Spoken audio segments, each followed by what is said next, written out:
நன்றி, நன்றி, நன்றி, நன்றி நீலவிநாயகம், நன்றி நீலவிநாயகம். நண்பர்கள் அனைவருக்கும் நன்றி என்னுடைய சார். அன்பான பணிவான வணக்கங்கள். என் பெயர் ஜான். நான் ஒரு குடிநோயாளி. எல்லாம் இறைவனோட அருளாலையும் தோழமையில இணைந்து செயல்படுவதால் நான் பெற்றுக்கொள்ளக்கூடிய அனுபவம் துன்பு நம்பிக்கையாலையும் இன்னைக்கு ஒரே ஒரு நாள் நான் குடிக்கல, தெளிவா மன நிறைவா அமைதியா வாழ என்னாலான எல்லா முயற்சிகளையும் செய்து கொண்டிருக்கின்றேன். இன்றைக்கு எனக்கு இந்த வாய்ப்பை வழங்கிய குழுவுக்கும் இந்த குழுவுக்கு வந்திருக்கிற நண்பர்கள் அனைவருக்கும் என்னுடைய பணிவான நன்றிகளை தெரிவித்துக் கொள்றேன். கடந்த 9 வாரங்களாக 9 படிநிலை பரிந்துரைகளை பத்தி சிந்திக்க எனக்கு வாய்ப்பு கொடுத்தீங்க. இன்னைக்கு 10வது படி. ஃபெலோஷிப்னா என்ன அப்படின்னு சொல்லி பாக்குற நேரத்துல ஃபெலோஷிப் என்பது தங்களுடைய அனுபவம் தெம்பு நம்பிக்கையை ஒருவருக்கொருவர் பகிர்ந்து கொள்வதன் மூலம் தங்கள் பொது பிரச்சனைகளுக்கு தீர்வு காணக்கூடிய மக்கள் சார்ந்த ஒரு தோழமை குழுமம்.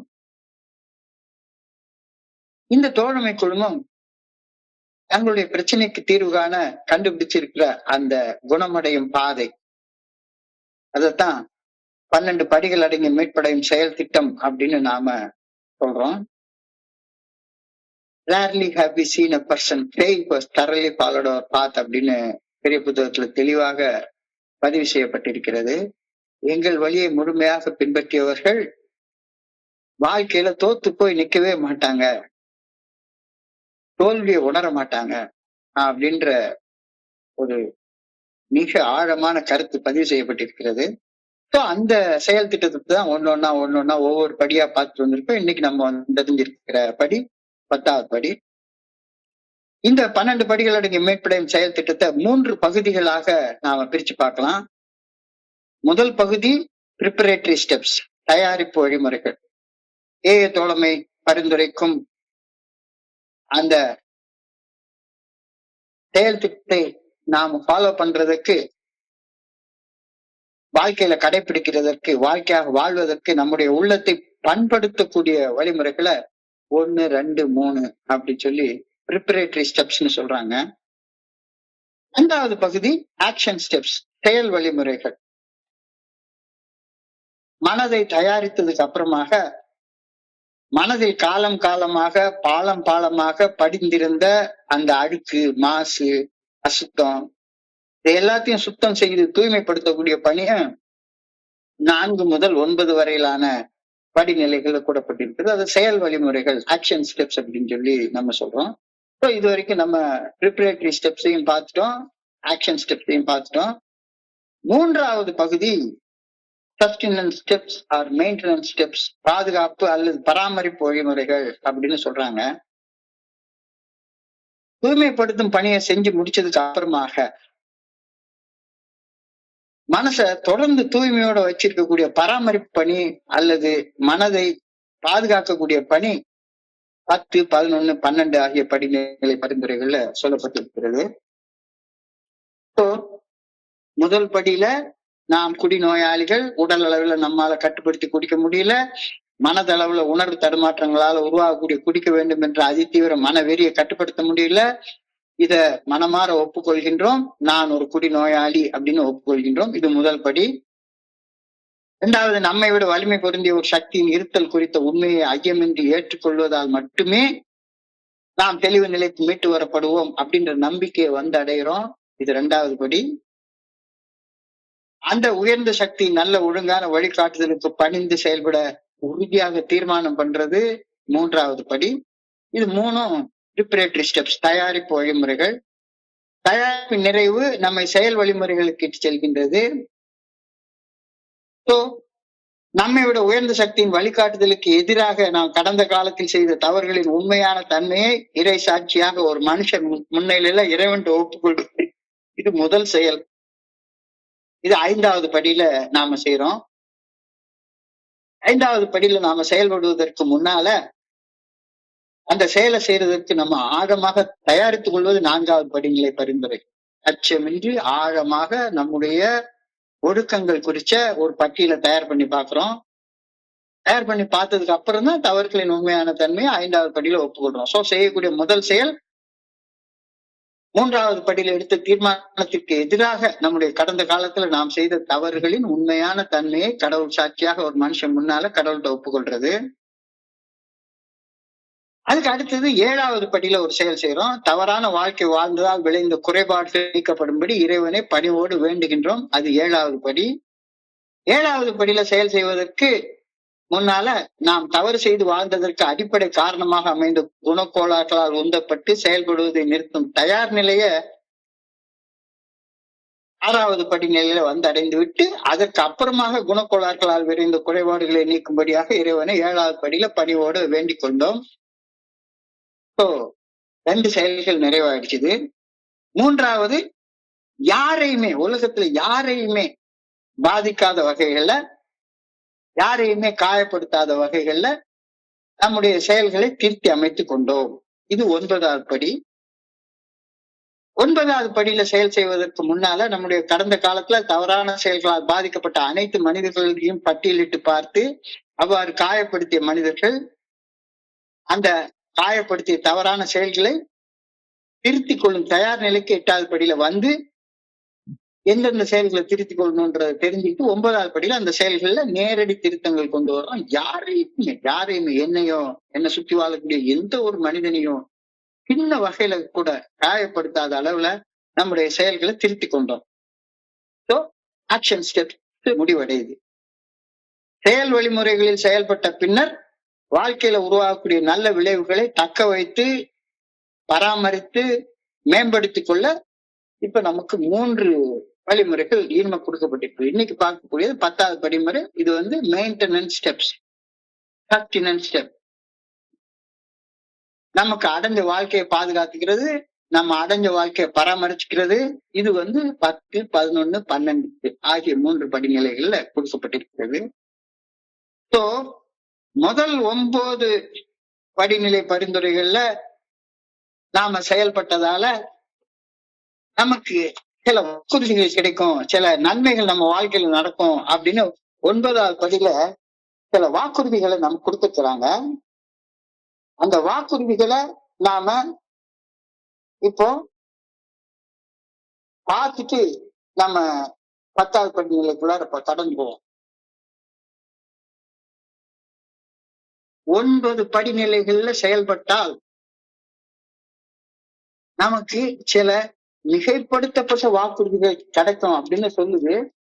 வாக்குறுதி 1, நாம் ஒரு புதிய விடுதலையும் ஒரு புதிய சுதந்திரத்தையும் ஒரு புதிய ஆனந்தத்தையும் அறிய இருக்கின்றோம். 9வது படி வரைக்கும் செயல்பட்டு இருந்தால் ஒரு புதிய விடுதலை, ஒரு புதிய மகிழ்ச்சி, ஒரு புதிய சுதந்திரம், இதை நம்ம பார்ப்போம். வாக்குறுதி 2, கடந்த காலம் குறித்து நாம் வருந்த மாட்டோம், அவற்றின் நினைவுகளை மூடி மறைக்க நினைக்க மாட்டோம். வாக்குறுதி எண் 3, மனச்சலனமின்றி உள்ள சமநிலையோடு வாழும் வாழ்க்கை முறையை புரிந்து கொள்வோம். வாக்குறுதி எண் 4, மன அமைதியை உணர்ந்து கொள்வோம். serenity, we will know what is serenity. மன அமைதியை உணர்ந்து கொள்வோம். வாக்குறுதி எண் 5, எவ்வளவு அடிமட்டமான ஆழமான அடிமட்டங்களை நாம் தொட்டிருந்தாலும் கூட நம்முடைய அனுபவங்கள் நம்மை அடுத்து இருக்கும் சக மனிதர்களுக்கு எப்படி நன்மை தருவதாக இருக்க முடியும் என்பதை உள்ளுணர்வால் அறிந்து கொள்வோம். வாக்குறுதி எண் 5.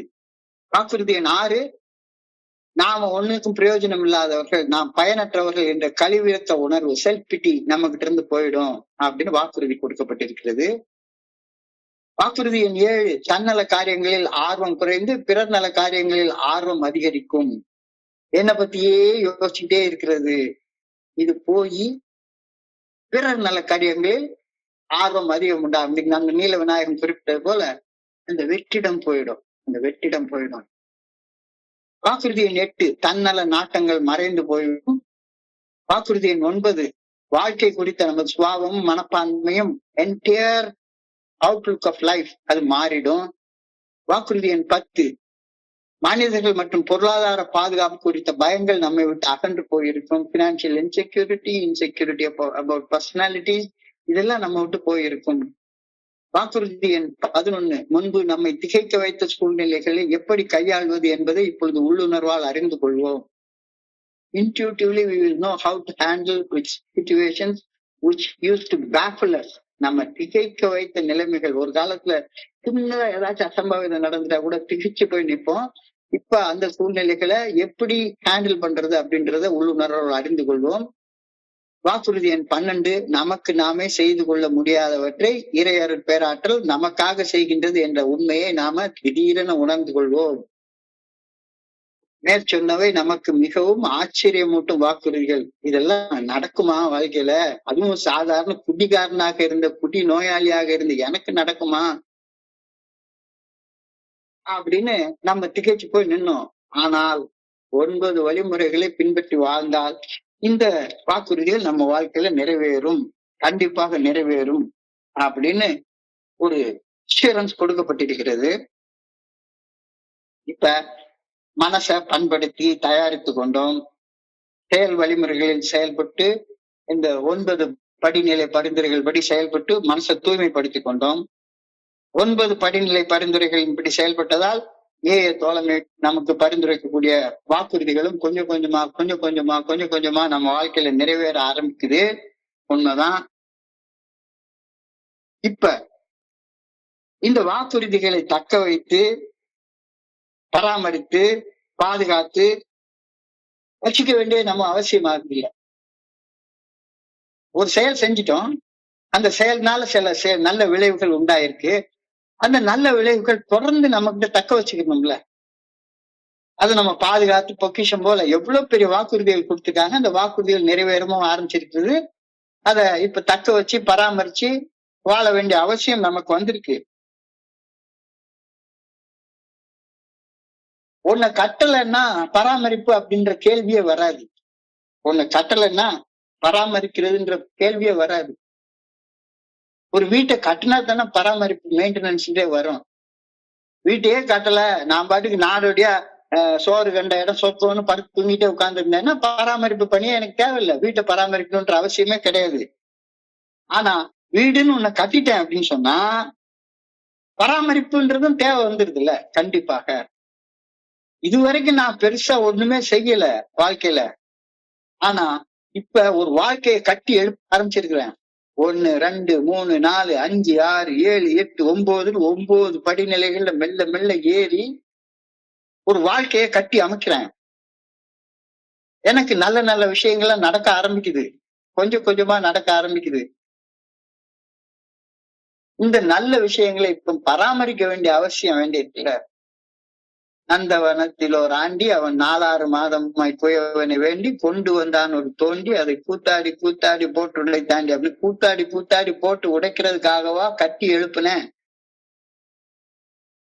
இவ்வளவு கஷ்டப்பட்டு 9 படிநிலை பரிந்துரைகள் வரைக்கும் செயல்பட்ட நோக்கம் கடைசியில எல்லாத்தையும் வெறுமன ஸ்டெப் மீட்டிங்கும் ட்ரெடிஷன் மீட்டிங்கா நான் பாட்டுக்கு ஒளரி கொட்டி என் வாழ்க்கையில ஒன்னையுமே வாழ முடியாம பராமரிக்க முடியாம வீணாக்குறதுக்காகவா இதை கட்டி எழுப்புனேன்.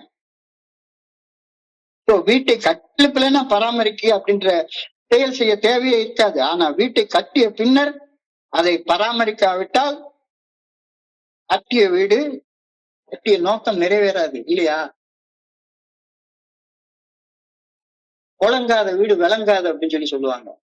ஒழங்காத பராமரிக்காத வீடு விளங்கவே விளங்காது. இந்த இப்ப நான் ஆக்சுவலா இப்ப சென்னைக்கு வந்திருக்கிறேன். இங்க ஒரு வீடு உனக்கு இருக்கு. 3 மாசமா இந்த வீட்டுக்கு நான் வரல, பூட்டி போட்டு கிடந்தது. வெறும் 3 மாசம் பூட்டி போட்டு கிடந்ததுனாலயே உள்ளுக்குள்ளார வந்தா அது அந்த பிரச்சனை, மோட்டர் எடுக்க மாட்டேங்குது, திடீர்னு சின்ன பிரச்சனைகள். ஆனா எல்லாத்தையும் சரி பண்றோம்.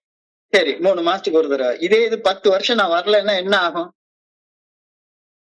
பராமரிக்க இல்லாத வீடு, புழங்காத வீடு, விளங்காது அப்படின்னு சொல்லுவாங்க. ஒரு வீட்டை பராமரிக்கிறதுக்காக தானே நான் கட்டி எழுப்பவே செஞ்சிருக்கேன். நான் ஒரு தடவை ஒரு இன்டர்வியூ ஒண்ணு கேட்டேன். ரேடியோ ஜேர்னலிஸ்ட் ஒருத்தர் ஆர்ஜே ஒருத்தர் ஒரு நந்தன சிக்னல்ல ஒரு பிச்சை எடுத்துட்டு இருக்கிற ஒரு சின்ன குழந்தைகிட்ட ஒரு இன்டர்வியூ பண்றாரு. ஏமா நீ இந்த வேலையை செஞ்சிட்டு இருக்க, சின்ன குழந்தை படிக்க போண்டிதானே அப்படின்னு கேட்ட உடனே அந்த குழந்தை சொல்லிச்சுதான், என்னைய பிச்சை எடுத்துக்க சொல்றதே எங்க அப்பா தானே, என்னைய படிக்க வைக்க வேண்டிய அப்பாவே என்னைய பிச்சை எடுத்து அதுல அவர் சாப்பிட்டு உட்கார்ந்து இருக்காரு. அப்படின்ட்டு அந்த குழந்தை வந்து ஒரு கேள்வி கேட்டது, என்னை 1000 சிந்திக்க வச்சுது. எனக்கு ஒரு நல்ல சட்டை எடுத்து என்னைய படிக்க வச்சு எனக்கு சாப்பாடு போடுறதுக்கு துப்பு இல்லைன்னா இந்த அப்பாவும் அம்மாவும் ஏன் என்னைய பெத்தெடுத்தாங்க அப்படின்னு அந்த குழந்தை ஒரு கேள்வி கேட்டுச்சு. செருப்பால் அடிச்ச மாதிரியான கேள்வி. செருப்பால் அடிச்ச மாதிரியான கேள்வி. எனக்கு நல்ல சாப்பாடு போட்டு துணிமணி வாங்கி கொடுத்து படிக்க வைக்க துப்பு இல்லைன்னா எதற்காக என்னை எங்க அப்பா அம்மா பெத்து போட்டாங்க அப்படின்ற ஒரு கேள்வி. நான் இந்த இடத்துல இருந்தேன். 10வது படிநிலையில எனக்கு கிடைச்ச வாக்குறுதிகள் அற்புதமான வாக்குறுதிகள். அந்த அற்புதமான வாக்குறுதிகளை தக்க வைக்க துப்பு இல்லைன்னா எதற்காக நான் வழிமுறையே பண்ணணும்? எதுக்கு நான் வந்து குடிநோயாளின்னு ஒப்புக்கொள்ளணும்? எதற்கு நம்பிக்கை வந்து அடையணும்? எதற்கு சரண்டர் பண்ணணும்? எதற்கு அச்சமின்றி ஆழ்ந்த குணப்பட்டியல் தயார் பண்ணணும்? அவர்களின் உண்மையான தன்மையை கடவுள் சாட்சியாக ஒரு மனுஷன் முன்னால் எதுக்கு ஒப்புக்கொள்ளணும்? குறைபாடுகள் நீங்க தயாராக இருக்கணும். எவ்வளவு கஷ்டப்பட்டு 6வது படியில கற்பாரியை கலட்டி எறி அப்படின்ற லெவல்ல அதை செய்யணும். பணியோட கடவுள்கிட்ட ஆண்டவா என்னை காப்பாத்துன்னு வேண்டணும். அதுக்கெல்லாம் தீமை செய்தேன்னு பட்டியல் போட்டு பார்க்கணும். என்னுடைய செயல்கள்ல நேரடியான திருத்தங்கள் கொண்டு வரணும். இதெல்லாம் கொண்டு வந்துட்டு அதனால கிடைச்ச நன்மைகளை தக்க வச்சு கொள்ள முடியலன்னா இந்த செயல்பட்டது எல்லாமே வீணா போயிடுதுல்ல. இந்த அடுத்த 3 வழிமுறைகள் மிக மிக மிக மிக உயர்ந்த வழிமுறைகள். பராமரிப்பு வழிமுறைகள், மெயின்டெனன்ஸ் ஸ்டெப்ஸ் அப்படின்னு சொல்லி சொல்றாங்க. என்ன மெயின்டைன் பண்ண போறோம்? தொடர்ந்து அகத்தாய்வு செய்தோம். 10வது படி. தொடர்ந்து அகத்தாய்வு செய்தோம். தொடர்ந்து தியானம் மற்றும் பிரார்த்தனை செய்தோம். 11வது படி. தொடர்ந்து பணி செய்து கிடந்தோம். 12வது படி. 3 பராமரிப்பு பணிகள் மட்டும்தான் கொடுக்கப்பட்டிருக்கிறது. தொடர்ந்து அகத்தாய்வு செய்தோம். 10வது படி. தொடர்ந்து தியானம் மற்றும் பிரார்த்தனை செய்தோம். 11வது படி. தொடர்ந்து சக மனிதர்களுக்கு பணி செய்து கிடந்தோம். 12வது. இந்த 3 மெயின்டெனன்ஸ் பண்ண சொல்லியிருக்காங்க. அந்த 3 மெயின்டெனன்ஸ்ல இன்னைக்கு தொடர்ந்து அகத்தாய்வு செய்தோம் அப்படின்ற 10வது படிநிலை பரிந்துரையை நம்ம பார்க்க இருக்கிறோம். 10வது படிநிலை பரிந்துரை என்ன சொல்லுது அப்படின்னு சொல்லி பார்த்தோம்னா, continue to take personal inventory and when we were wrong, promptly admitted it.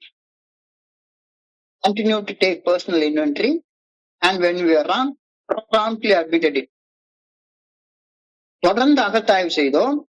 நாம் என்ன அளவில் தவறு செய்கின்றோம் என்று உணர்ந்த போதெல்லாம் அந்த தவறான எண்ணங்களை கடவுள் சாட்சியாக ஒரு மனுஷன் முன்னிலையில இறையர் பேராற்றல் ஒப்புக்கொண்டு நம்முடைய தவறான எண்ணங்கள் தவறான செயல்களாக நம்மிலிருந்து வெளிப்படாதவாறு நாம் அடைந்த தூய்மை நிலையை பராமரித்து கொண்டோம். கிளியரா எழுதியிருக்காங்க. ரொம்ப கிளியரா எழுதியிருக்காங்க. Personal inventory. அந்த பர்சனல் இன்வென்ட்ரிங்கிறதுக்கு நான் அகத்தாய்வு அப்படின்னு நான் பொருள் கொள்றேன். என்னுடைய அகத்தை கடந்து செல்லக்கூடிய எண்ணங்களை விட்டு ஆராய்ச்சி செய்யல. தொடர்ந்து ஆராய்ச்சி செய்யறேன். தொடர்ந்து ஆய்வு செய்யறேன். என்னுடைய எண்ணங்கள்ல சின்ன தவறு இருக்கிறத உணர்ந்தாலும் கூட அவரை செஞ்சுட்டு ஒப்புக்கொள்றது 4, 5வது படி. தவறு செய்வதற்கு முன்னாலேயே தவறான எண்ணங்கள் இருப்பதை கடவுள் சாட்சியாக ஒரு மனுஷன் முன்னால கடவுள்கிட்ட ஒப்புக்கொண்டு தவறான எண்ணங்கள் தவறான செயல்களாக எங்கிட்ட இருந்து வெளியே வராதவாறு என்னை தற்காத்துக் கொள்வது. நான் 9 படிநிலை வரை அடைந்த அந்த தூய்மை நிலைய பராமரித்துக் கொள்வது 10வது படியில என்னுடைய வேலை அப்படின்னு கிறிஸ்டல் கிளியரா பில்டபிள்யூ அவர்கள் நமக்கு சொல்றாரு. யோசிச்சு பார்ப்போமே. பராமரிக்க முடியலன்னா எதுக்கு கஷ்டப்பட்டு கட்டி எழுப்பணும்? 10வது படியில ரொம்ப ரொம்ப கஷ்டமான வேலை. அதாவது கட்டுறது ரொம்ப ஈஸி, கட்டுனதை பராமரிக்கிறது ரொம்ப ரொம்ப கஷ்டம். கல்யாணம் பண்ணிட்டு ஃபர்ஸ்ட் நைட்ல படுத்து தூங்கிடுறது ரொம்ப ரொம்ப ஈஸி. கல்யாண வாழ்க்கைய பராமரிச்சு வாழ்றது ரொம்ப ரொம்ப கஷ்டம். பராமரிக்க முடியலன்னா எதுக்கு கல்யாணம் பண்ணணும்? என்னுடைய ஒரு ஃப்ரெண்ட் ஒருத்தன் சொல்லுவான், திருட்டுத்தனமான ஒரு ஐடியா. ஏண்டா ஒரு 2 இட்லி சாப்பிடணும் அப்படின்றதுக்காக ஹோட்டல்ல எவனாங்க விலைக்கு வாங்குவானாடா? அது என்ன பைத்தியக்காரத்தனம் அப்படிமா. அதாவது அந்த மாதிரியான பைத்தியக்காரத்தனமான எண்ணத்துலதான் நான் வாழ்ந்து கொண்டே இருந்தேன். என்னால பராமரிக்க முடியாதுன்னு எதையுமே கட்டி எழுப்ப மாட்டேன். எதையுமே கட்டி எழுப்ப மாட்டேன். பராமரிக்க முடியாதென்றால் ஏன் கட்டி எழுப்ப வேண்டும் என்ற கேள்வி ஒவ்வொரு இங்க நாமளே கேட்டுக்கணும். வீட்டை கட்டி அதை பராமரிக்காமல் பால்படுத்தி உடனே திரும்ப அதை இடிச்சு மீண்டும் கட்டி மறுபடியும் பால்படுத்தி மறுபடியும் இடிச்சு திரும்ப கட்டி 9 படி வரைக்கும் செயல்படுறது, உடனே திரும்ப 1வது படிக்கு போயிடுறது அல்லது 4வது படிக்கு வந்துடுறது, மறுபடியும் இந்த விஷய சைக்கிள்குள்ளார புதமண்டலுக்குள்ளார மாட்டிக்கிட்டு வெளியே வர முடியாதபடி இருந்துகிட்டு இருக்கிறதுதான்.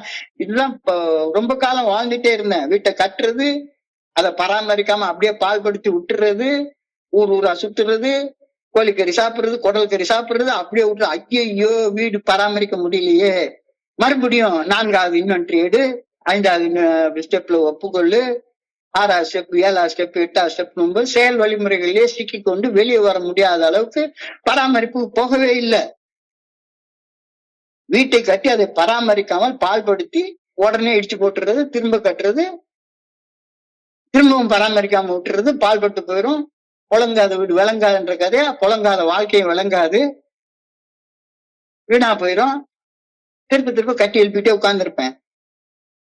இங்கதான் ரொம்ப ஆழமான ஒரு செய்தியை நான் தெரிஞ்சுக்கிறேன். There is a lot of difference between the inventories we take in the 4th step and the inventory we take in the 10th step.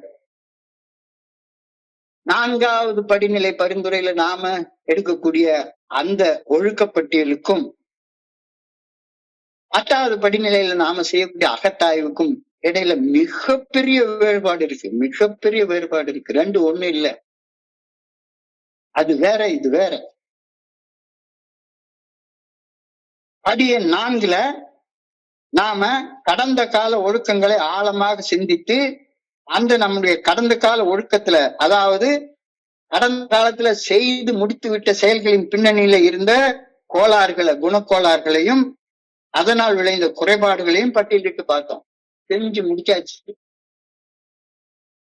Finish ஆயிடுச்சு. அந்த செயல்களுடைய பட்டியலை போட்டு பார்க்கணும். எதுல? 4வது படியில. இந்த செயல்பாடு 4வது படியில் அச்சமின்றி ஆழ்ந்த குணப்பட்டியல் தயார் பண்ணுவது, ஒழுக்கப்பட்டியல் தயார் பண்ணுவது, நாம ஏன் வளராம தொடர்ந்து வீழ்ச்சி பாதையில அடிமட்டங்களுக்கு மேல அடிமட்டங்களை தொட்டு கொண்டிருந்தோம் அப்படின்ற காரணத்தை அறிஞ்சு கொள்றதுக்கு நமக்கு உதவுச்சுது. நாம் செய்த தீமைகள், நாம் சக மனிதர்களுக்கு ஏற்படுத்திய காயங்கள், நமக்கு நாம ஏற்படுத்திய கொண்ட காயங்கள், தீமைகள், இதற்கான காரணம் 4வது படி ஒழுக்கப்பட்டியல் தயாரிக்கும் போது நமக்கு தெரிய வந்தது, கண்டுணரப்பட்டது. ஆனா படி எண் 10ல நாம் செய்யும் அகத்தாய்வு, பர்சனல் இன்வென்ட்ரி. ஒன்று மாரல் இன்வென்ட்ரி, இன்னொன்னு பர்சனல் இன்வென்ட்ரி. அந்த பர்சனல் இன்வென்ட்ரிய நான் அகத்தாய்வு அப்படின்னு சொல்றேன். 10வது படியில நாம் செய்யக்கூடிய அகத்தாய்வு செயல்களை செய்துவிட்டு அதற்கு அப்புறமாக எழுதக்கூடிய 4வது படியில செய்யக்கூடிய பட்டியல் அல்ல. தீய செயல் செய்ய, பிறரை காயப்படுத்தும் செயல்கள் செய்வதற்கு முன்னரே அந்த செயல்கள் செய்ய நம் மனதில் ஓடும் எண்ணங்களையும் சிந்தனைகளையும் ஆய்வு செய்வதுதான் அகத்தாய்வு அப்படின்ற கருத்தை பில்டபிள்யூ அவர்கள் தெளிவாக நமக்கு சொல்றார். 10வது படியில செயல் செய்யறதற்கு முன்னாலேயே செயல் செய்வதற்கு அடிப்படை காரணமாக இருந்த செயல் நோக்கங்களை, எண்ணங்களை, சிந்தனைகளை நாம ஆய்வு செய்து அந்த சிந்தனைகளை நாம பட்டியல் போட்டு பார்க்கிறோம். A personal inventory is broader. Personal inventory is ongoing. தொடர்ந்து செய்யக்கூடிய ஒண்ணு. Personal inventory is a broader, ongoing self-reflection of ourselves, our strengths, our weaknesses, our goals and our values. ரொம்ப ஆழமாக சொல்றாரு பாருங்க. பர்சனல் இன்வென்ட்ரி இஸ் அது 4th ஸ்டெப் இன்வென்ட்ரி மாதிரி கிடையாது. அதை விட ரொம்ப விரிவானது. அப்பப்ப செய்யறது இல்ல, தொடர்ந்து செய்யறது. It is a self-reflection of ourselves, our strengths, our weaknesses, our goals and our values. அகத்தாய்வு ஒழுக்கப்பட்டியலை விட மிக மிக விரிவானது. 4வது படியில செய்யக்கூடிய ஒழுக்கப்பட்டியலை விட மிக மிக விரிவானது. அது கடந்த காலத்துல நடந்த செயல்களை குறிச்ச சிந்தனை இல்ல, நிகழ்காலத்துல மொமெண்ட் பை மொமெண்ட் கணத்துக்கு கணம் மேற்கொள்ளப்படுவது ஸ்பாட் செக் இன்வென்ட்ரின்னு சொல்லுவாங்க.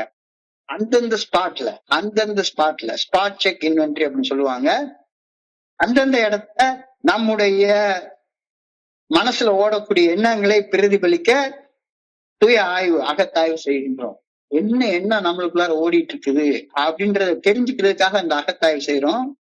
தொடர்ந்து அகத்தாய்வு செய்வதால் நம்முடைய பலங்கள், நம்முடைய பலகீனங்கள், நம்ம வாழ்க்கையில எந்த இலக்கை நோக்கி முன்னேறி போயிட்டு இருக்கிறோம், நம்முடைய வாழ்க்கையுடைய ஒர்த் என்ன, நம்ம வாழ்க்கையுடைய மதிப்பு என்ன, வேல்யூ என்ன, இது நமக்கு தொடர்ந்து தெரிய வருது. 4 ஸ்டெப்ல அதெல்லாம் தெரியாது. 10 step it is a personal inventory. செய்யறதுக்கு முன்னால நான் என்னமா இருக்கேன், எனக்குள்ளார என்னத்தை யோசிச்சுட்டு இருக்கேன், என்ன சிந்திச்சுட்டு இருக்கேன், என்னுடைய தன்னலம், என்னுடைய தன்முனைப்பு, என்னுடைய ஈகோ, அகங்காரம், ஆணவம், பயம், கோபம், எரிச்சல், மனக்கசப்பு, வெறுப்பு, இதெல்லாம் 4வது படியில கடந்த காலத்துக்கு இருந்ததை யோசிச்சு பார்த்தோம். இன்னமும் மிச்சம் இருக்குல்ல, கம்புல ஓட்டுறது கழுவு போக மாட்டாது, அப்படியே இன்னும் கொஞ்சம் இருந்துகிட்டே இருக்குதுல்ல. இத தெரிஞ்சுக்கிறதுக்காக செய்யக்கூடிய முயற்சி தான் இந்த அகத்தாய்வு அப்படின்ற கருத்தை இன்னைக்கு நான் புரிஞ்சு கொள்றேன். 4 ஸ்டெப்புக்கும் 10 ஸ்டெப்புக்கும் இருக்கக்கூடிய அந்த நோக்கம், purpose of doing the 4 step and purpose of doing the 10 step ரெண்டும் ரொம்ப வித்தியாசமானது. 4வது படிநிலை பரிந்துரைப்படி செயல்படுவதுடைய நோக்கம் வேற, 10வது படிநிலை பரிந்துரையில செயல்படுவதுடைய நோக்கம் வேற. 4th step moral inventory is examining deeply and honestly our part, specifically regarding harms caused to ourselves and others. 4வது படி செயல்படுற நோக்கம் நம்முடைய கடந்த காலத்தை பற்றி ஆழமான நேர்மையாக ஆய்வு செய்ததன் பலனாக நாம் நமக்கும் நம்முடைய சக மனிதர்களுக்கும் இழைத்த தீங்குகள், காயங்கள் ஆகியவற்றின் காரணத்தை அறிகின்றோம். ஏன் நான் இந்த மாதிரி பைத்தியக்கார மாதிரி எல்லாத்துக்கும் காயம் ஏற்படுத்துற மாதிரியே செயல்பட்டு இருந்தேன், என்னை நானே காயப்படுத்திக்கிறேன், என்னை சுற்றி வாழ்ற எல்லாரையும் காயப்படுத்திக்கிறேன், ஏன்? 4th step moral inventory is examining deeply and honestly our part, specifically regarding harms caused to ourselves and others. 4வது படிநிலை செய்வதுடைய நோக்கம் அது. நாம் நம்முடைய கடந்த காலத்தை பற்றி ஒரு ஆழமான நேர்மையான ஆய்வு செய்ததன் பலனாக நாம நமக்கும் நம்முடைய சக மனிதர்களுக்கும் இழைத்த தீங்குகள், காயங்கள், தீய செயல்கள் ஆகியவற்றின் காரணத்தை அறிந்து கொள்றது 4வது படிநிலை பரிந்துரையில செயல்படுவதோட நோக்கம். ஆனா 10வது படிநிலை பரிந்துரையில செயல்படுவதுடைய நோக்கம், பர்பஸ் என்னன்னு பார்த்தா, 10 step personal inventory is a present ongoing assessment of our daily life. இன்னைக்கு இப்ப இந்த நேரத்துல நான் என் மனசுக்குள்ளார என்ன மாதிரியான மனநிலையில இருந்து கொண்டிருக்கின்றேன் அப்படின்றத அந்த மொமெண்ட் பை மொமெண்ட் நாம தெரிஞ்சுக்கிற ஒரு முயற்சி தான். 10 ஸ்டெப்ல நம்ம எதன் மேல போக்கஸ் பண்றோம், 4 ஸ்டெப்ல எதன் மேல போக்கஸ் பண்றோம் அப்படின்றத பத்தி யோசிக்கிறது. போக்கஸ் 4 ஸ்டெப்ல போக்கஸ் வேற, 10 ஸ்டெப் போக்கஸ் வேற. 4 step moral inventory focuses on our character defects, resentments, deep-rooted fears and moral shortcomings.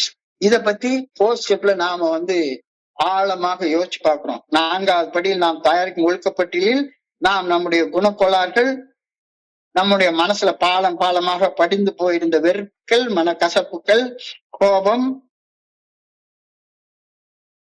இன்னும் எத்தனையோ வகையான பொய்யான வாழ்க்கைகள், சந்தேகம், காமம், சோம்பேறித்தனம், பேராசை, அதாலையும் அவற்றால் விளைந்த தார்மீக குறைபாடுகளையும் பத்தி, மாரல் ஷார்ட்கமிங்ஸ், இதை பத்தி நாம பார்த்தோம்.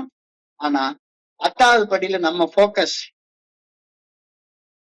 நிகழ்காலத்துல, இப்ப இந்த மொமெண்ட்ல என் உள்ளத்தில் உணரக்கூடிய உணர்வுகளை குறித்து அகத்தாய்வு செய்வதில் கவனத்தை குவித்து செயல்படுகின்றோம்.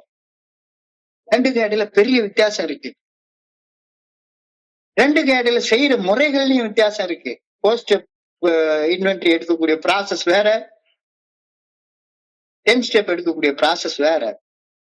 4 ஸ்டெப் எடுக்கக்கூடிய ப்ராசஸ் 4வது படிநிலை பரிந்துரைகள் ஒழுக்கப்பட்டியல் தயாரிக்கும் செயல்முறை ஆஃபன் இன்வால்வ்ஸ் எ ஸ்ட்ரக்சர்ட் ப்ராசஸ். ஒரு பட்டியலை போட்டு பார்த்து யார் மேல கோபம், யார் மேல பயம், யார் மேல வெறுப்பு, யார் மேல காமம், அதோடைய காரணம் என்ன, அதனால யார் பாதிக்கப்பட்டாங்க, எப்படி எப்படி எல்லாம் பாதிக்கப்பட்டாங்க அப்படின்னு எழுதி பார்க்கறது 4th ஸ்டெப். ஒரு கட்டமைக்கப்பட்ட செயல்முறை. என்னுடைய ஒழுக்கக்கேடான செயல்பாட்டுக்கு காரணம் என்ன, என்னுடைய ஒழுக்கக்கேடான செயல்பாட்டுடைய விளைவு என்ன, அதுல என் பங்கு என்ன அப்படின்னு ஒரு பட்டியல் போட்டு பார்க்கறது 4th ஸ்டெப் உடைய வேலை. ஆனா 10th step is often a broader, more flexible look at what makes me me.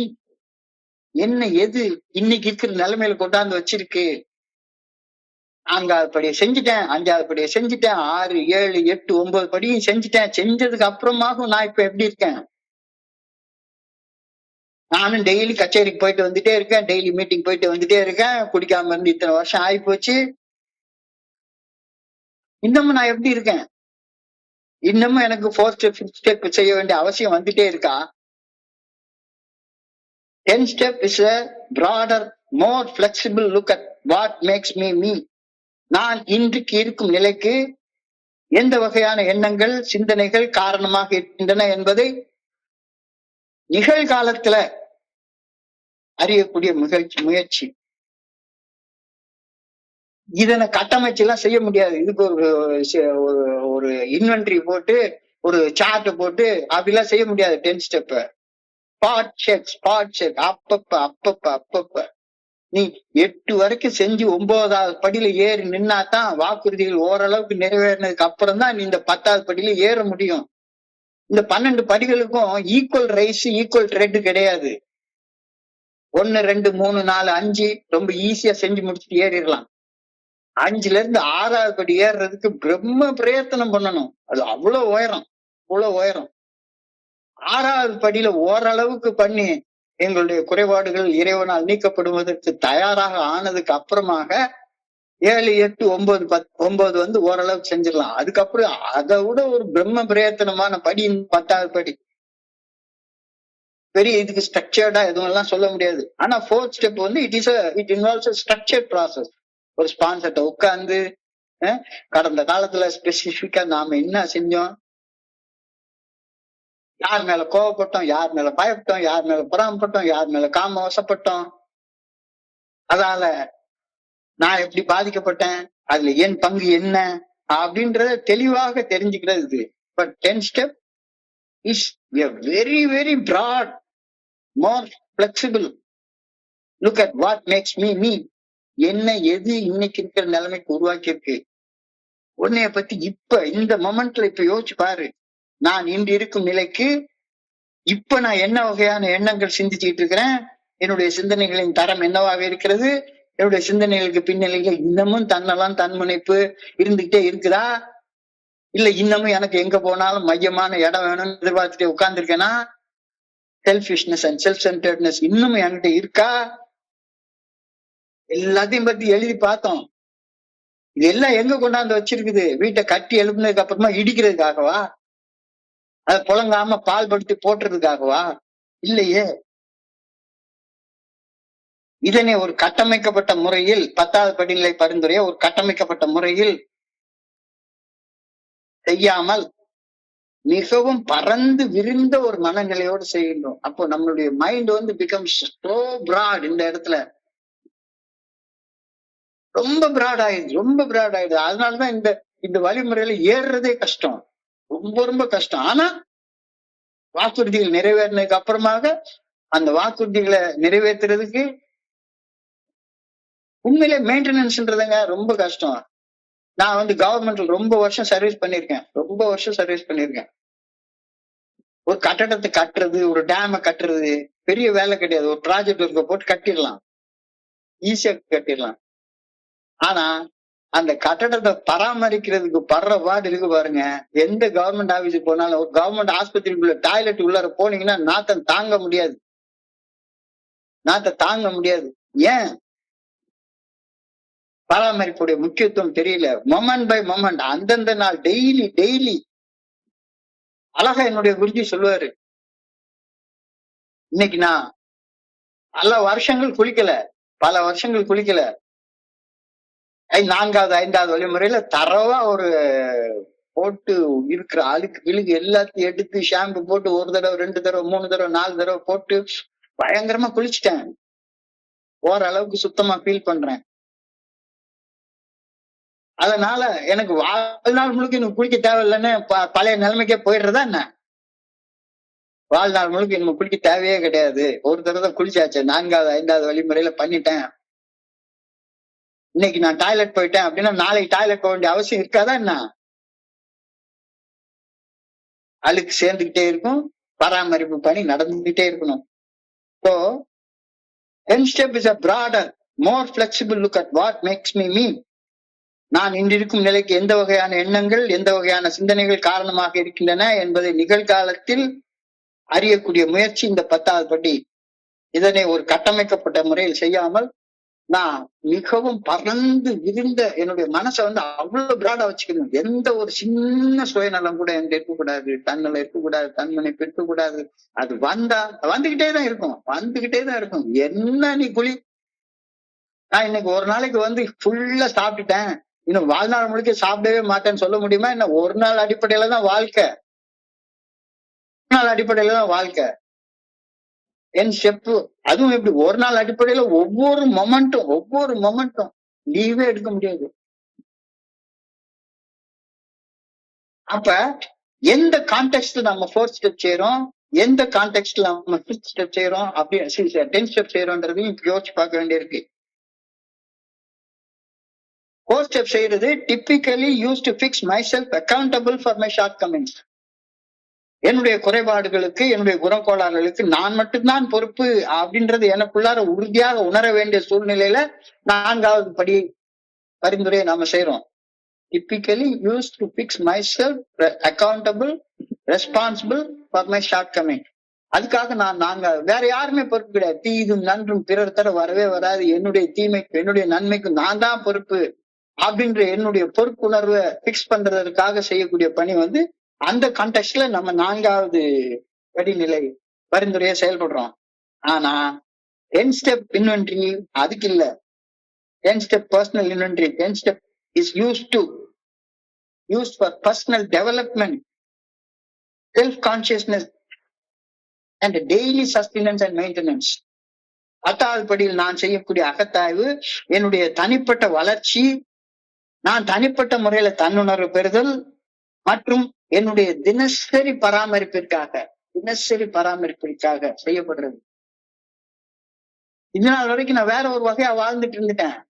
இந்த வழிமுறைகளை வந்ததுக்கு அப்புறம் 1 2 3 4 5 6 7 8 9 வரைக்கும் என்னைய பராமரிப்பறிச்சு ஒரு சூப்பரான வாழ்க்கை வாழ்றதுக்காக தயாரிச்சுக்கிட்டேன். எல்லாத்தையும் தயாரிச்சதுக்கு அப்புறம் பராமரிக்க மாட்டேன்ற அடம்பிடிக்கிறது எவ்வளவு பெரிய அசிங்கமாயிடும் பாத்துங்க. பராமரிக்கிறது ரொம்ப கஷ்டம், இல்லைன்னு சொல்ல கிடையாது. ஆனா பராமரிக்கிறது தானே கட்டிய எழுப்பணும். அதாவது அந்த அந்த இயல்பாக குடிநோயாளிகளுக்கே உள்ள வாழ்க்கை. கல்யாணம்ன்றது உண்மையிலேயே ஃபர்ஸ்ட் நைட்டுக்காக கல்யாணம் பண்றோம், உருப்பிடுவானா? அதுக்கு அப்புறமா எவ்வளவு பொறுப்பு இருக்கு, அது எவ்வளவு பராமரிப்பு வேலை இருக்கு.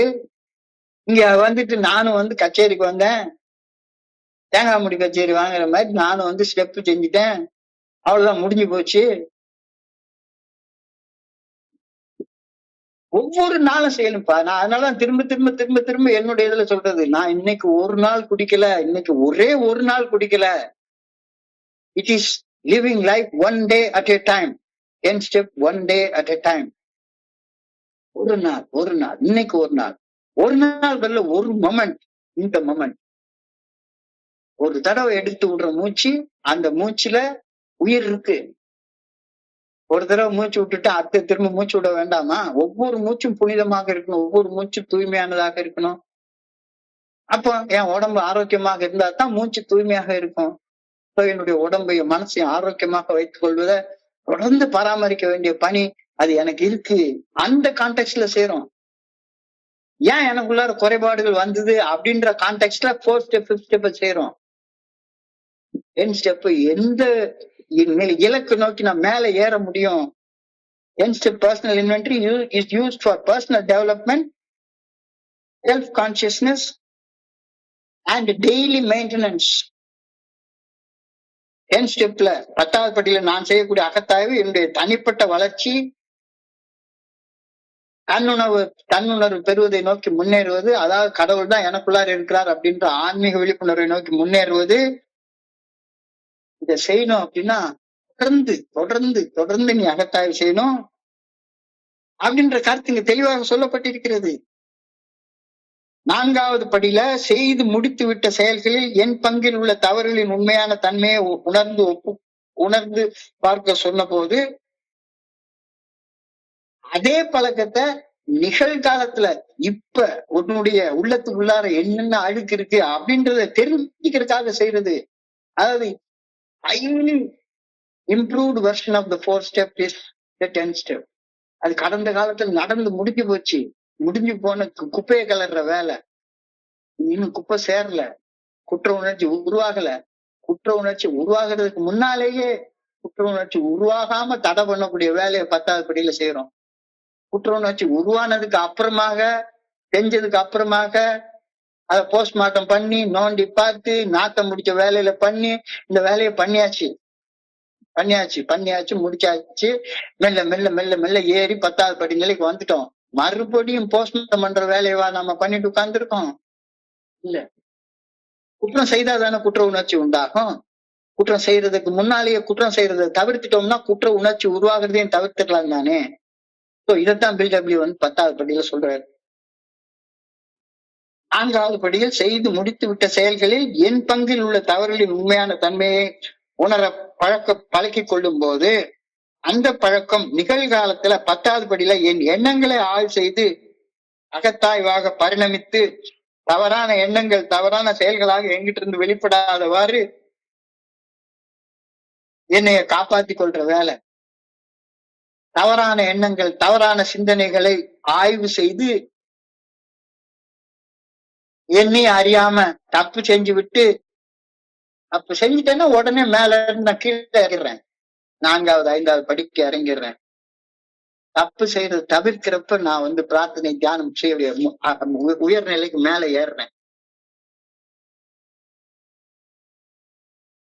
தவறு செய்துவிட்டு 4வது 5வது படிகளில் தவறுகளின் உண்மையான தன்மையை ஒப்புக்கொள்வது என்பது ஒன்றை கட்டி எழுப்பி அதை பராமரிக்காத காரணத்தால இடித்து சிதைத்து போட்டுற முட்டாள்தனமான செயல். 4வது படியில செயல்பட்டுட்டேன், 5வது படியில செயல்பட்டுட்டேன், 6, 7, 8, 9 செயல்பட்டுட்டேன். மறுபடியும் ஒன்ன செஞ்சு போட்டு சரி, அது மனுஷ இயல்பு. அதாவது அழகா பில்டபிள்யூ சொல்லுவாரு, ஸ்பிரிச்சுவாலிட்டி ஆஃப் இம்பர்ஃபெக்ஷன் அப்படின்னு சொல்லி ஒரு வார்த்தை சொல்லுவாரு. Spirituality of imperfection. நம்ம எல்லாருமே இம்பர்ஃபெக்டான ஆளுங்க தான். அதனால நம்ம 10வது படியில ஏன் நிக்கிறதுக்கு ரொம்ப நேரம் ஆகும். ஆனாலும் கூட முயற்சியை கைவிடாத. 8வது படி 9வது படி வரைக்கும் நீ செய்து பண்ணி வச்சிருக்கிற வேலையெல்லாம் 10வது படியில செய்யறதற்கான பயிற்சி தான், ரிஹர்சல் தான். ரிஹர்சல் பார்த்தாச்சு, மெயின் பிக்சருக்கு வரலன்னா எப்படி? அது வெறுமனே ட்ரெய்லர் பார்த்துட்டு மெயின் பிக்சரை பார்த்த மாதிரி ஆயிருமா என்ன? இங்கதான் மெயினே ஆரம்பிக்குது.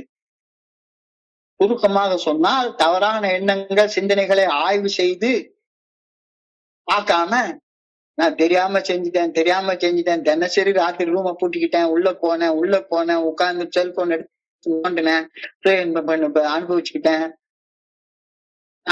தெரியாம அடுத்தவன்கிட்ட இருந்து திருடிட்டேன், கூட கொஞ்சம் பணம் சம்பாதிச்சுட்டேன், அப்படி டெய்லி இருட்டுக்குள்ளாரே வாழ்ந்துட்டு இருக்க வாழ்க்கையை வாழ்ந்துட்டு நான் 4வது 5வது படியில ஒழுக்கப்பட்டியல் தயார் பண்ணிட்டேன். திரும்ப உட்கார்ந்து ஸ்பான்சர்ட்ட பேசிட்டேன், குறைபாடுகளை நீக்கும்படி இறைவனை பணியோட வேண்டிட்டேன், காயப்படுத்தாதது பண்ணிட்டேன், அவங்ககிட்ட மன்னிப்பு கேட்டுட்டேன் அப்படின்னு திரும்ப தவறு செஞ்சுட்டு மன்னிப்பு கேட்டுட்டே உட்கார்ந்து இருந்தேன்னா நீ என்ன விளையாட்டியாது? 10 ஸ்டெப்புக்கு நீ ஏறவே அதுன்னா என்னன்னே புரிஞ்சு கொள்ளல. குடி நாட்கள்ல எதையும் கட்டி எழுப்பக்கூடிய திறமை என்கிட்ட இருந்ததே கிடையாது. தோழமை குணநலன்களை கட்டி வாழ்க்கை கலைய, ஆர்ட் ஆஃப் லிவிங் எனக்கு கத்து கொடுக்குது.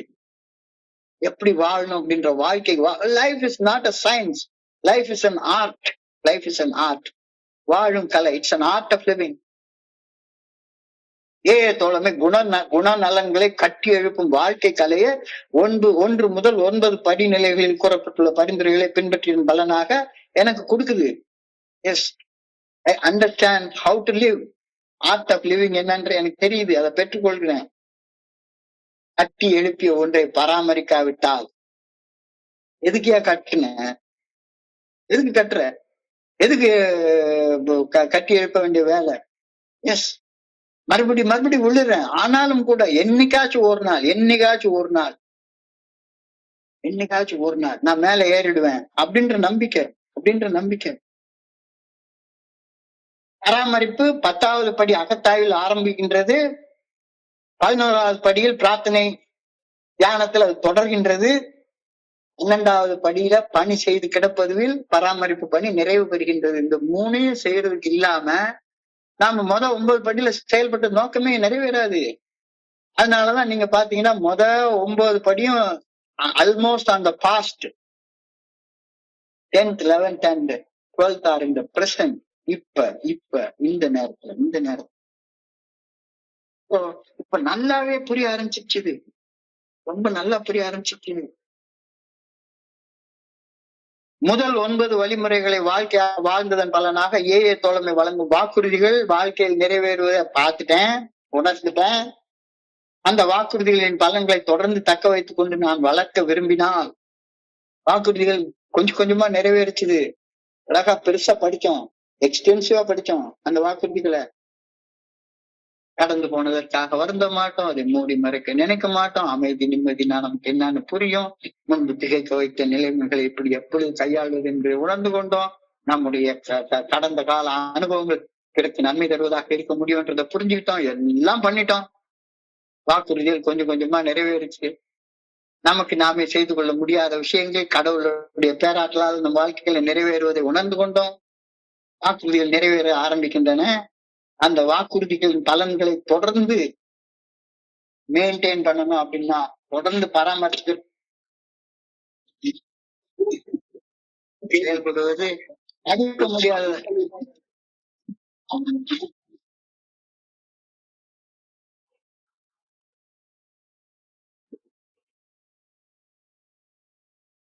தானே? என்னாச்சு? ஒரு நிமிஷம் சார். சாரோட கைப்பற்று. நான் போட்டுட்டேன், அது ஏதோ தெரியல. இப்ப நான் போட்டுட்டேன், திரும்ப லெக்சர் மோடுக்கு வந்துருச்சு. இந்த 10வது படியில ஒரு வார்த்தை ஒண்ணு எழுதப்பட்டிருக்கிறது, கண்டினியூடு. கண்டினியூன்னா என்ன? தொடர்ந்து அப்படின்னா என்ன அர்த்தம்? அவ்வப்பொழுது அப்படின்னா, ஃப்ரீக்வென்ட்லி அப்படின்னா போட்டிருக்கு. ஒரு குறிப்பிட்ட கால இடைவெளியில நான் போட்டிருக்கு இல்ல. தொடர்ந்து என்ற வார்த்தைக்கு அவ்வப்பொழுது என்றோ அல்லது குறிப்பிட்ட கால இடைவெளியில என்றோ அர்த்தம் கொள்வது இந்த 10வது வழிமுறையை தப்பா புரிஞ்சுக்கிற அர்த்தம் ஆயிட்டோம். இவ்வழிமுறையை தொடர்ந்து என்றால் இடைவிடாமல், கால இடைவெளியின்றி. இதுக்கு கேப்பே கிடையாது. இந்த வழிமுறையில் தொடர்ந்து நமது அகத்தை கடந்து செல்லும் எண்ணங்களை ஆய்வு செய்து அப்படி அகத்தாய்வு செய்வதை நம்முடைய அக ஒழுக்கமாக மாற்றிக்கொள்ளும்படி பரிந்துரைக்கப்படுகின்றோம். Yes, it is a mental discipline. நான் என்னுடைய குருஜிட்ட ஒரு நாள் கேட்டேன், சார் என்ன சார் இது எவ்வளவு பெரிய கஷ்டமான வேலையை கொடுக்குறீங்க, இது எப்படி சார் செய்ய முடியும் அப்படின்னு சொல்லி கேட்டேன். எப்படி சார் பண்ண முடியும்? அப்போ அவர் சொன்னாரு, இந்த பாரு, ஒருத்தர் யாராச்சும் உன்னைய கோபம் முட்டுற மாதிரி பேசுறாங்க, வாயில தொண்டை வரைக்கும் வந்துருச்சு கெட்ட வார்த்தை. முன்னாலெல்லாம் என்ன பண்ணுவோம், 10 தடவைக்கு 10 தடவையும் கெட்ட வார்த்தை பேசிடுவோம் அல்லது இது பண்ணிடுவோம். 10 தடவைக்கும் நம்ம உணர்வுகளால உந்தப்பட்டு எதையாவது ஒரு செயலை செஞ்சிருவோம். ஆனா நான் இவ்வளவு கஷ்டப்பட்டு இருக்கேனே, 1ல இருந்து 9 படிநிலை பரிந்துரைகள் படி செயல்படுவதற்காக இவ்வளவு கஷ்டப்பட்டு உழைச்சிருக்கிறேனே, இந்த உழைப்பெல்லாம் வீணா போயிடக்கூடாது அப்படின்னு ஒரு நாள் நீ யோசிச்சு பாரு. 10 தடவையும் தோத்துட்டு இருந்த நீ 10 தடவையில ஒரு தடவை நீ ஜெயிச்சிட்டேன்னா போதும். தொண்ட வரைக்கும் கெட்ட வார்த்தை பேசணும் அப்படின்ற அந்த உணர்வை கட்டுப்படுத்தி பேசாம மட்டும் நீ இருந்துட்ட அப்படின்னு சொன்னா நீ ஜெயிச்சிட்டடா. ஏன்னா 10 தடவைக்கு ஒரு தடவை தான் ஜெயிச்சுக்க, 9 தடவை தோத்து போனா என்னைக்கானாலும் சரிதான். 1 2 ஆக்கலாம், 2 4 ஆக்கலாம், 4 8 ஆக்கலாம், 10 10 ஆக்கலாம். சோ இந்த வழிமுறையில் தொடர்ந்து நமது அகத்தை கடந்து செல்லும் எண்ணங்களை ஆய்வு செய்து அப்படி அகத்தாய்வு செய்வதை நம்முடைய அக ஒழுக்கமாக மாற்றிக்கொள்ளும்படி நாம பரிந்துரை. அதாவது this is a very very great step. அவ்வளவு சாதாரணமான செல்ஃப் டிசிப்ளின் இல்லாம இது வரவே வராது. நான் ஒரு காலத்துல சும்மா நம்ம எந்த மீட்டிங் போனா என்ன, நம்ம பாட்டு கடைசியில மீட்டிங்ல போய் ஒரு நண்பர் சொல்லுவாரு என்கிட்ட, சார் மீட்டிங்ல போய் கடைசியில ஒரு 5 நிமிஷம் தலையை காட்டிட்டு வந்துட்டா சரியா போயிடும் சார். இதுக்கு பேர் அக ஒழுக்கமா? மனசுக்குள்ளார அப்படி ஒரு எண்ணம் ஓடிட்டு இருக்கு. அந்த எண்ணம் ஓடிட்டு இருக்கு. என்ன சும்மா போய் ஒரு மீட்டிங்ல போய் சும்மா உட்கார்ந்துட்டு வந்துச்சா போதும், அது கடைசி நேரத்துல 5 நிமிஷம் நம்ம மனசுல ஓடுற ஏதாவது ஒரு எண்ணத்தை சொல்லிட்டா போதும், அது நடந்துரும் அப்படின்ற ஒரு வகையான தவறான எண்ணத்தை மனசுக்குள்ளார வச்சிட்டு இருக்கிறது. அதை நீ மாத்து. உன்னுடைய எண்ணங்களை ஆய்வு செய்வதை உன்னுடைய அக ஒழுக்கமாக மாற்றிக்கொள். கடந்த கால ஒழுக்கங்கள் குறித்த அகப்பதிவுகளை அச்சமின்றி ஆழமாக ஆய்வு செய்து இறை சாட்சியாக ஒரு மனுஷன் முன்னாலே இறைவனுடன் ஒப்புக்கொள்வது 4வது மற்றும் 5வது படிநிலைகள் பரிந்துரைக்கப்பட்ட செயல்பாடு. இந்த செயல்பாட்டால் அவர்கள் செய்ததால் உருவான குற்ற உணர்ச்சியும் அதன் விளைவான ஆழமான எதிர்கால பயங்களும் நம்மகிட்ட இருந்து போகுது. 4வது 5வது படியில நாம guilt and fear, guilt of the past and fear of the future, அதுல இருந்து விடுபடுறோம் 4வது 5வது படியில. மறுபடியும் நான் தான் சொல்றேன், ஒரு நாளைக்கு குளிச்சுட்டேன் அப்படின்னா குளிக்கவே தேவையில்லை அப்படின்றது கிடையாதுல்ல. எப்பவுமே சுத்தமா இருக்கணும். அப்படின்னா இந்த 10வது படியில நிகழ்காலத்துல, அதாவது இந்த கணத்துல நம்ம உள்ளத்தை கடந்து செல்லும் எண்ணங்களை சிந்தனைகளை தொடர்ந்து கண்காணித்து அந்த எண்ணங்களில் சிந்தனைகளை தவறுகளில் உணர்ந்த போதெல்லாம் உடனுக்குடன் அந்த தவறான எண்ணங்களை இறைசாட்சியாக ஒரு மனிதர் முன்னிலையில் இறைவனிடம் ஒப்புக்கொண்டு தவறான எண்ணங்கள் தவறான செயல்களாக நம்மிடமிருந்து வெளிப்படாதவாறு நம்மை தற்காத்து கொண்டோம்.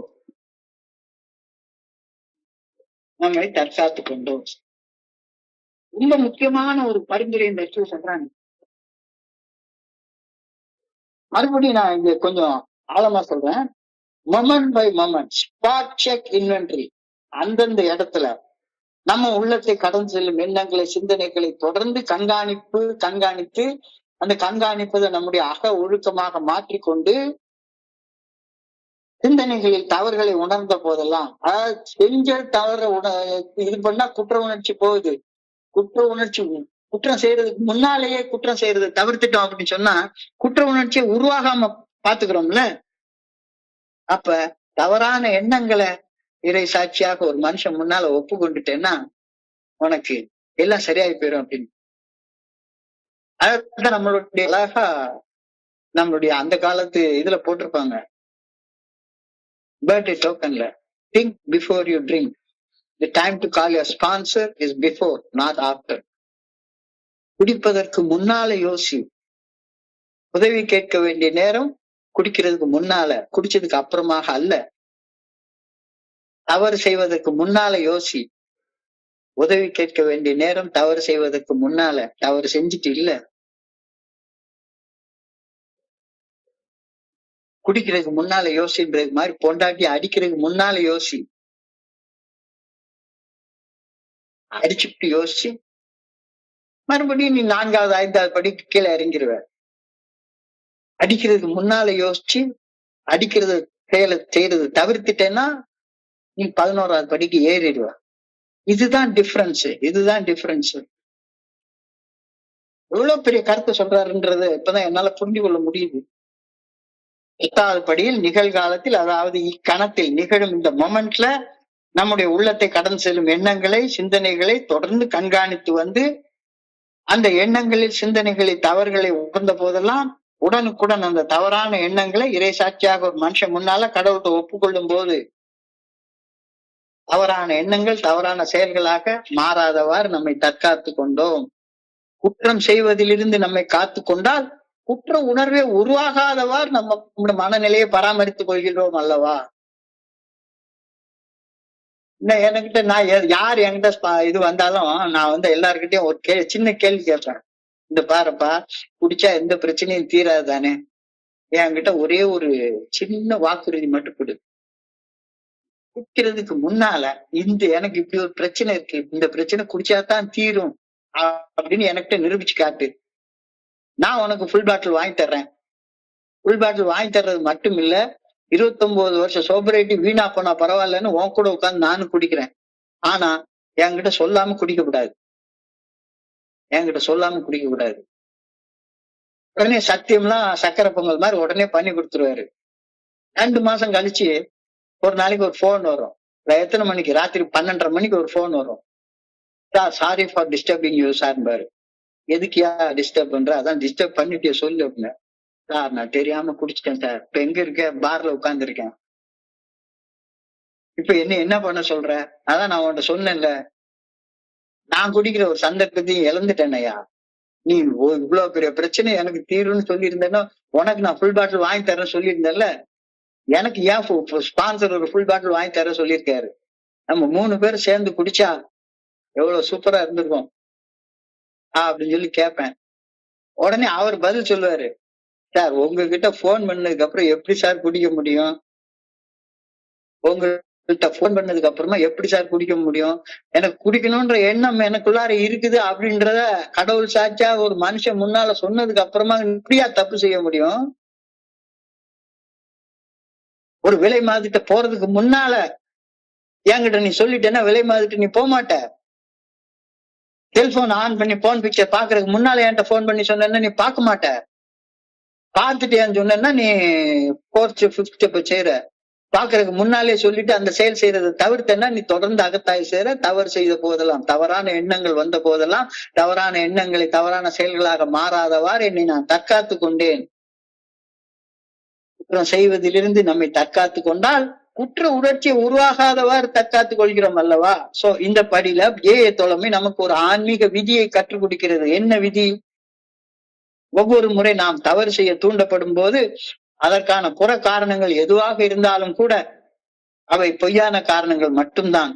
நாம் தவறு செய்வதற்கு உண்மையான காரணம் நம்முள் வேரூன்றி போயிருக்கக்கூடிய தன்னலம் தன்முனைப்பும், அது மட்டும்தான். வேற எதுவுமே கிடையாது. இந்த 10வது படியில் நம்முடைய செயல்கள் ஒவ்வொன்றிலும் செல்ஃபிஷ்னஸ் இருக்கா, செல்ஃப் சென்டர்ட்னஸ் இருக்கா, நான் தான் பேசணும், நான் தான் கேட்கணும், எல்லா இடத்தையும் நான் தான் நடத்தணும் அப்படின்ற இன்னமும் அந்த செல்ஃபிஷ்னஸ் செல்ஃப் சென்டர்ட்னஸ் இருக்கா? யோசிச்சு பாரு. அப்படி இருந்தா உடனே உன்னுடைய ஸ்பான்சர்ட்ட பேசி, ஆமா நான் இன்னும் செல்ஃப் சென்டர் இருக்கேன் அப்படின்னு ஒப்புக்கொண்டு அதுல இருந்து வெளியே வா. ஒவ்வொரு செயலிலும் அதற்கு பின்னணியில் மறைந்திருக்கும் தன்னலத்தையும் தன்முனைப்பையும் கூர்ந்து கவனித்து கண்டறிந்து களையுமாறு பரிந்துரைக்கப்படுகின்றோம். என் சக மனிதர்கள் நம்முடைய உணர்வுகளை தடுமாற வைத்து அந்த உணர்வு தடுமாற்றங்களால் நாம் ஒரு தவறு செய்ய தூண்டப்படுவோம் என்றால் நாம் ஏன் தடுமாறுகின்றோம் அப்படின்ற காரணத்தை ஆழ்ந்து சிந்திக்க அழைக்கப்படுகின்ற 4th ஸ்டெப்ல அதை செஞ்சு முடிச்சுட்டு செஞ்சோம். இதை செய்யறதுக்கு முன்னால செய்யறோம், அவ்வளவுதான். ஆனா 2க்கு எவ்வளவு பெரிய வித்தியாசம் இருக்குன்றத இந்த இடத்துல நமக்கு புரியுது. தவறுகள் எண்ணில் இருந்து பிறக்கும். எப்ப பிறக்கும்? என்னுடைய உணர்வுகள் தடுமாறும் போது. அப்போ உணர்வு தடுமாற்றங்கள் உருவாகும் போதே நான் அதை கவனிச்சு அதற்கு ரெமெடி நான் எடுத்துட்டேன் அப்படின்னு சொன்னா தொடர்ந்து அகத்தாய்வு செய்தோம். தவறு செய்ய வேண்டும் என்ற எண்ணங்கள் எனக்குள்ளார இருக்கிறத உணர்ந்த போதெல்லாம் அந்த தவறு செய்ய வேண்டும் என்ற எண்ணத்தை, சிந்தனைய என்ன அன்போடு ஆதரிக்கக்கூடிய ஆதரவாளர்கிட்ட பேசி தவறான செயல்கள், தவறான எண்ணங்கள், தவறான செயல்களாக எங்கிட்டிருந்து வெளிவராதவாறு என்னை தற்காத்து கொண்டோம். பிறர் நலமும் மனசாட்சிக்கு பணிவும் என் செயல்களின் நோக்கமாக அமைந்தால் என்னுடைய உணர்வுகள் ஒரு நாள் தடுமாறாது. ஏன் தடுமாறுது? எப்ப பார்த்தாலும் மறுபடியும் நான் நினைச்சுக்கிறேன். நான் ஒருத்தன் தான். எனக்கு மறுபடியும் நான் இந்த இடத்துல சொல்றேன், 10th ஸ்டெப்பை பத்தி நான் தெரிஞ்சுக்கிட்ட எல்லாமே எனக்கு ஒண்ணுமே தெரியாது. என்னுடைய ஸ்பான்சர், என்னுடைய குருஜி எனக்கு சொல்லி கொடுத்த பாடங்களை உங்ககிட்ட பகிர்ந்து கொண்டிருக்கிறேன். இப்பவும் சொல்றேன், இது என்னுடைய பகிர்வு தான். இது ஏஐயுடைய பகிர்வு எல்லாம் கிடையவே கிடையாது. 10 ஸ்டெப் நான் எந்த கோணத்துல இருந்து பார்த்தேன், நான் எந்த கோணத்துல இருந்து இது பண்ணேன், எத்தனையோ நேரங்கள் நான் பார்த்திருக்கிறேன். நான் காலேஜ்ல போய் சேர்ற வரைக்கும் என் வாயில இருந்து ஒரு கெட்ட வார்த்தை கூட வந்ததே கிடையாது. ஆனா முதல் குடி உள்ள போனதுக்கு அப்புறமாக மெல்ல மெல்ல மெல்ல மெல்ல கெட்ட வார்த்தை பேசுறதுங்கிறது பழக்கமாகி கெட்ட வார்த்தையில பாட்டு பாடுற அளவுக்கு புலவனா மாறிட்டேன். என்னுடைய ஃபர்ஸ்ட் இயர் ரேகிங் டைம்ல இன்ஜினியரிங் காலேஜ்ல அந்த காலத்துல ரேகிங் எல்லாம் பயங்கரமா இருக்கும். அவன் ஒரு கெட்ட வார்த்தை சொன்னதுக்காக இனி அடி அடின்னு அடிச்சப்ப கூட நான் கெட்ட வார்த்தை சொல்லல. ஆனா ஒரே ஒரு பெக்கு போட்டதுக்கு அப்புறமா கெட்ட வார்த்தை பேச ஆரம்பிச்சேன். எப்ப பார்த்தாலும் அதான். ஆனா என்னுடைய குருஜி சேர்ந்ததுக்கு அப்புறமாக கெட்ட வார்த்தை சொல்லணும்ன்ற எண்ணம் வந்தா, என்ன கோபம் வந்தாலும் சரிதான், என்ன ஒரு எரிச்சல் வந்தாலும் சரிதான், அந்த வார்த்தை உன் வாயில இருந்து வரக்கூடாது, உன்னை நீ காப்பாத்திக்கோ அப்படின்னா இதுக்கு அப்புறமா நான் பேசுறதே கிடையாது. அகத்தாய்வு என்பது அகத்தினை கடந்து செல்லும் எண்ணங்களில் தன்னலமும் தன்மலைப்பும் கலந்துள்ளனவா என்பதை கூர்ந்து ஆய்வு செய்து செல்ஃபிஷ்னஸ் அண்ட் செல்ஃப் சென்டர்னஸ் இருக்கா இருக்கா இருக்கா அப்படின்னு யோசிச்சு யோசிச்சு யோசிச்சு யோசிச்சு பாரு. தவறு செய்து விட்டு ஒப்புக்கொள்வது 4வது 5வது படிநிலை செயல்பாடுகள். செஞ்சுட்டு ஒப்புக்கொண்டா அது 4th ஸ்டெப் ஒர்க். தவறுகள் நிகழ்வதற்கு முன்னரே எண்ணங்களை ஆய்வு செய்து எண்ணங்களில் உள்ள தவறுகளை ஒப்புக்கொண்டு தவறு செய்வதை தவிர்ப்பதுதான் 10வது படிநிலைக்கு நம்மளை உயர்த்தும். அதனாலதான் இதை அவ்வளவு உயரமான படின்னு நான் சொல்றேன். என்னுடைய குருஜி அப்படிதான் சொல்லுவாரு, ஏற ரொம்ப கஷ்டம்டா, ஆனா ஒன்ஸ் ஏறிட்டேன்னா வைங்க, அடுத்தது 11 ஸ்டெப் ரொம்ப ரொம்ப கடினமான ஸ்டெப். 10 ஸ்டெப் ஏறிட்டா, அகத்தாய்வு செய்துட்டா, அகத்தாய்வு செய்வது அக ஒழுக்கமாக மாறிட்டா, அதுக்கப்புறம் தான் பிரார்த்திக்கவும் தியானிக்கவும் உனக்கு தகுதியே வருது. இல்லாட்டி போனா ஸ்ட்ரெயிட்டாவே பிரார்த்தனையும் தியானத்தையும் பண்ணி போயிட்டே இருக்கலாமே.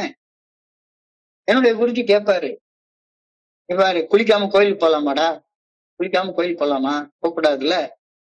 உடல் தூய்மை எவ்வளவு முக்கியமா, உடல் தூய்மை மாதிரி உள்ள தூய்மையே முக்கியம் தானே.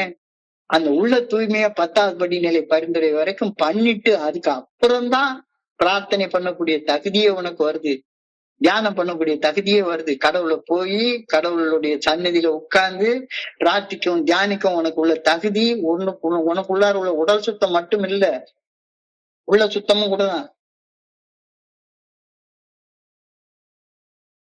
அகத்தாய்வு என்பது அகத்தை கடந்து செல்லும் எண்ணங்களில் தன்னலம் தன்முனைப்பும் கலந்துள்ளதுனா என்பதை கூர்ந்து ஆய்வு செய்வது என்பதை புரிந்து கொள்கின்றோம்.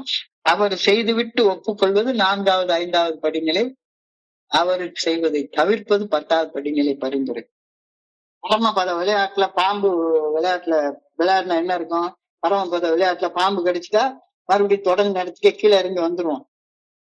ஒவ்வொரு படியாக மேல ஏறி ஏறி போய் மறுபடியும் கீழே வந்துட வேண்டியது. ஸோ 10வது படிநிலை பரிந்துரை அடைந்த நிலையிலும் கூட 8 வரைக்கும் 9 வரைக்கும் செஞ்சுட்டோம். மறுபடியும் ஒரு நாள் உட்கார்ந்து நைட் உட்கார்ந்து நீ போன் பிக்சர் பார்த்துட்டேன்னா திரும்பவும் என்ன பண்ணிட வேண்டியது, 4வது படிக்கு இறங்கிதான் கீழே வரணும். 11வது படிக்கு போக முடியாது. மறுபடியும் உன்னை தூய்மைப்படுத்திக்கோ தூய்மைப்படுத்திக்கோ தூய்மைப்படுத்திக்கோ, மறுபடியும் கஷ்டமானது. ஆனா ஏதாவது பர்டிகுலர் ஸ்டான்ஸ்ல நீ மேல ஏறலாம். மீண்டும் இதே வழிமுறையை கடந்து வர வேண்டிய அவசியம் இருக்கும். வேற எல்லாத்துலயும் செய்யலனாலும் சரிதான், ஏதாவது ஒரு வகையில நீ உன்னைய மேம்படுத்திக் கொள்ளலனாலும் கஷ்டம். இந்த 10வது படிநிலையில நாம செய்ய வேண்டிய வேலை என்ன அப்படின்றத என்னுடைய குருஜி எனக்கு சிம்பிளா சொல்லி கொடுத்த விஷயம். உனக்கு மாரல் இன்வென்ட்ரிக்கும் பர்சனல் இன்வென்ட்ரிக்கும் இடையில உள்ள வித்தியாசம் தெரியுதான்னு கேட்பாரு. மாரல் இன்வென்ட்ரிக்கும் பர்சனல் இன்வென்ட்ரிக்கும் இடையில உள்ள வித்தியாசம் தெரியுதா?